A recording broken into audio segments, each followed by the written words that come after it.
Good afternoon, it's Gary from Remap Revive here in a sunny Aylesbury on a nice almost spring afternoon. Here to remap and revive this BMW X5 40D 3 litre twin turbo diesel.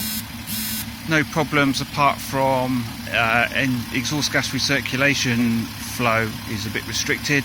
The engine is quite lumpy when cold, but gets a lot better when warm. So we're giving it a clean now, and we'll add the performance map to it later on.